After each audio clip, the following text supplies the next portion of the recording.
नमस्कार दोस्तों। एक बार फिर से स्वागत है आपका मेरे YouTube चैनल एंटरटेनमेंट जोन में। दोस्तों, इस बार के लोकसभा चुनावों के शुरू होने के पहले से ही बीजेपी की तरफ से अब की बार 400 पार का नारा दिया गया था। इस नारे का उपयोग सत्ता पक्ष और विपक्ष दोनों ही की तरफ के नेताओं ने अपनी अपनी सहूलियत के हिसाब से बखूबी किया है। दोस्तों, आज हम अपने वीडियो में इसी 400 सीट वाले नारे के पीछे का सच जानने की कोशिश करेंगे कि इस नारे से किसको ज्यादा फायदा हुआ और किसको कम फायदा हुआ है। तो दोस्तों, आइए शुरू करते हैं आज का वीडियो।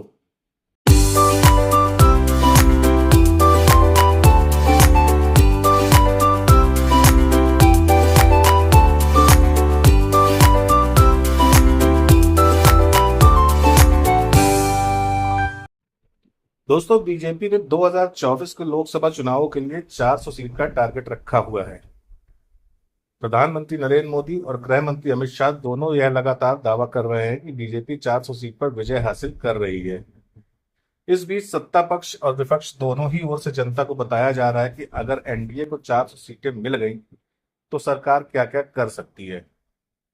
दोस्तों, सबसे बड़ी बात यह है कि दोनों तरफ से जो बातें की जा रही हैं वह अतिशयोक्ति ही लग रही है।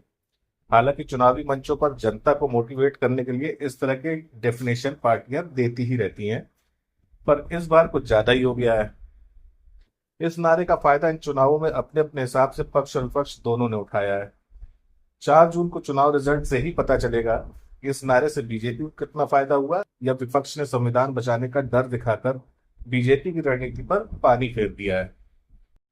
दोस्तों, तमाम राजनीतिक दार्शनिकों का मानना रहा है कि किसी भी शासन तंत्र में मोर पावर मोर करप्शन, मतलब कि अत्यधिक शक्ति सत्ता को और भ्रष्ट बनाती है, का प्रतीक होता है। इसमें कोई दो राय नहीं है हो सकती। अधिक शक्तिशाली सरकार एक कमजोर सरकार की ही तरह से देश और समाज के लिए हानिकारक होता है। शायद यही कारण है कि बीजेपी के 400 सीटों के टारगेट को आम जनता ने ठीक से नहीं लिया। इसका सबसे बड़ा उदाहरण है कि लोगों ने वोटिंग को लेकर उदासीनता देखी गई। दरअसल बीजेपी को समर्थकों को ऐसा लग रहा है कि मोदी सरकार बड़े पैमाने पर जीत रही है, इसलिए अगर उन्होंने वोट नहीं दिया तो भी कोई नुकसान नहीं होने वाला है। दूसरी ओर जो लोग मोदी सरकार के विरोधी हैं, उन्हें यह लगा कि मोदी सरकार वापस आ रही है तो वोट देने का क्या मतलब है। शायद इसी तथ्य को भांपते हुए बीजेपी ने अपने समर्थकों के बीच यह डर फैलाया कि पार्टी हार की कगार पर है। बहुत से लोगों का यह कहना है कि शुरुआती चरणों के वोटिंग के रुझान के मुकाबले बाद के चरणों में जो सुधार देखा गया उसे इस बीजेपी के नकारात्मक प्रचार का ही परिणाम बताया जा रहा है। दोस्तों, प्रधानमंत्री नरेंद्र मोदी ही नहीं, बीजेपी के अलग अलग नेताओं ने 400 के टारगेट को अपने अपने हिसाब से जनता को समझाया है। पिछले दिनों असम के मुख्यमंत्री हेमंत बिस्वा शर्मा ने पूर्वी दिल्ली लोकसभा सीट से बीजेपी प्रत्याशी हर्ष मल्होत्रा के समर्थन में लक्ष्मी नगर में चुनावी रैली में कहा कि जब लोकसभा चुनाव में बीजेपी 400 के पार पहुंच जाएगी तब मथुरा में कृष्ण जन्म स्थान पर एक भव्य मंदिर बनाया जाएगा और काशी में ज्ञानवापी मस्जिद के स्थान पर बाबा विश्वनाथ का भव्य मंदिर बनाया जाएगा। दोस्तों, इससे पहले 11 मई को असम के मुख्यमंत्री हेमंत बिस्वा शर्मा ने बिहार के बेगूसराय में वरिष्ठ बीजेपी नेता गिरिराज सिंह के समर्थन में रैली की और कहा, पूरे देश में समान नागरिक संहिता यूसीसी लागू करने और मथुरा में कृष्ण जन्म स्थान पर अत्याधुनिक मंदिर निर्माण के लिए एनडीए को लोकसभा में 400 से ज्यादा सीटें जीतनी होंगी। हिमंता ने ही ओडिशा के मलकानगिरी में कहा कि कांग्रेस अयोध्या में राम मंदिर के स्थान पर बाबरी मस्जिद का पुनर्निर्माण करा सकती है, इसीलिए 400 से ज्यादा सीटें देकर नरेंद्र मोदी को दोबारा पीएम बनाना होगा। दरअसल हिमंता की ही तरह की बातें खुद पीएम मोदी भी कह चुके हैं। अब दोस्तों, सबसे बड़ा सवाल तो यही उठता है कि जब राम जन्मभूमि पर इतना भव्य मंदिर बिना 400 सीटों के बन सकता है, काशी विश्वनाथ कॉरिडोर बन सकता है, तो फिर अन्य मंदिरों के लिए 400 सीटों की जरूरत क्यों पड़ गई।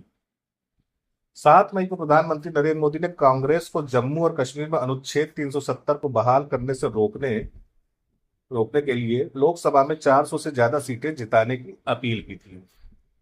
उन्होंने कहा था, बीजेपी के नेतृत्व वाले एनडीए की 400 सीटें कांग्रेस को अयोध्या में राम मंदिर पर बाबरी ताला लगाने से भी रोकेगी।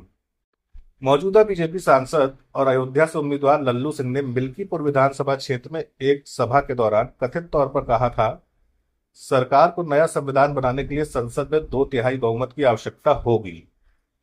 नागौर लोकसभा सीट से बीजेपी उम्मीदवार ज्योति मिर्धा ने भी कुछ ऐसी ही बातें की थी।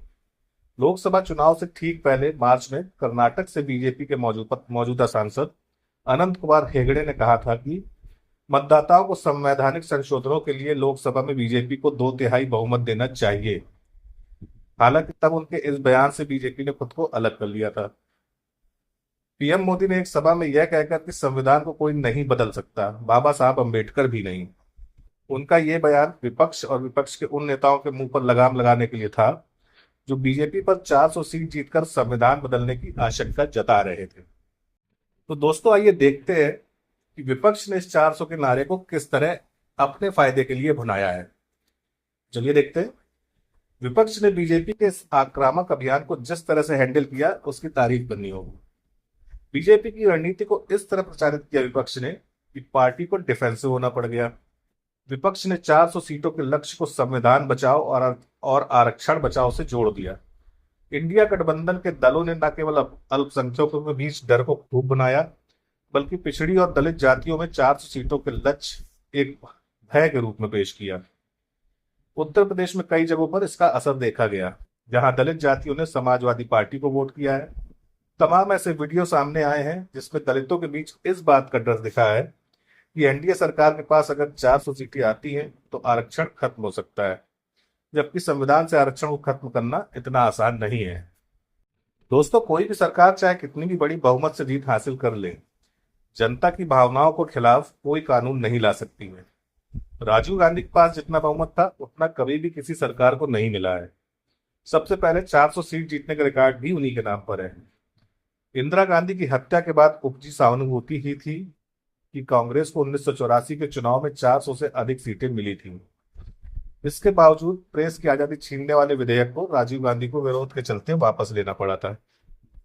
शाहबानो वाले मामले में उन्होंने जरूर अपने विशाल बहुमत का फायदा उठाया, पर वो भी एक बहुत बड़े जनमानस के समर्थन के चलते।